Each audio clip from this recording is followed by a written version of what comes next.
article that said that in Pennsylvania, this was data from 2016, but $27 billion were generated by the outdoor industry, which included hunting, fishing, camping, and such. And I don't think we're taking advantage of that appropriately in Susquehanna County. After college, I decided to move out west for a while. I had an uncle that lived in Montana, and I was drawn to the west after traveling as a child. When I moved back here with my family in 2002, I was able to see the area with new eyes. I think sometimes a period of absence helps you appreciate what you have, where you grew up. And I think if you spend your whole time here, you might lose that appreciation. And using social media, I found it very rewarding to share with people my exploration of Susquehanna County and our local rivers. And really got some nice feedback from local citizens. And I think it's helped to foster a greater appreciation for what we have here in our backyard. I'm always happy when I post a photo and somebody asks where that is, and I can tell them it's just a quarter mile from their home. And they had no idea. So, in order to protect what we have, I think we have to have an appreciation for what we have first, and the protection will follow. But this summer I was asked by a friend to come and speak over here in Montrose at an Economic Development Committee meeting. And I wasn't sure if I was at the right place because they kind of forgot that I was speaking.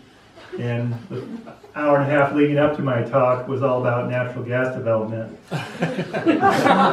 So, which we're not against at all. I think our group is for any kind of responsible development.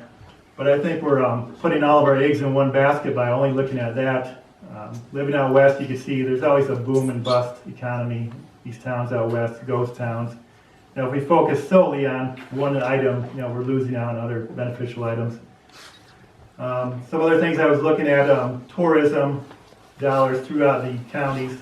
I think Susquehanna ranked 46 out of 60 counties, and it generated about $153 million last year. So I think we could bring those numbers up quite a bit.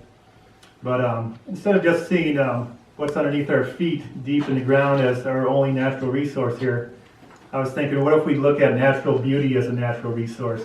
We look around us at our endless mountains, our beautiful valleys, our clear rivers and streams, our clear night skies where we can see the Milky Way, our beautiful vistas, our fall colors. Those things have value too, and I think they could attract people to our county, bring dollars into our county.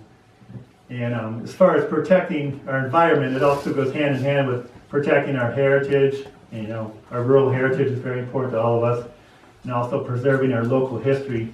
I think we have an obligation to protect our local heritage and history, and that obligation is to our ancestors who helped build this county and build the things that we see around us. So what I'd like to do for this group is just put a strong emphasis on the environment and what it can lead to betterment of this county. And I've read a lot lately of how there's a lot of disconnect with nature. One thing I read recently is that the average school child in this country spends less time outdoors than the average inmate, which I found very shocking, and I'd like to help correct that problem. But you hear about things called nature deficit disorder, and I think that's a real thing. I think people's reconnection with nature can help with a lot of the problems we have. We have a lot of problems in this county, feelings of hopelessness, depression, suicide, drug abuse. And I think reconnecting people with nature can help with all those. So I'm proud to be part of the Bootstrap campaign. I think a nonpartisan coalition is the only wise choice for this county. I think there's really no need for political separation at the county level. And there's probably no one in this room that isn't a bit disillusioned with the upper levels of government. And I think if anything is to change for the better, it's going to start at the bottom and work its way up. So thank you.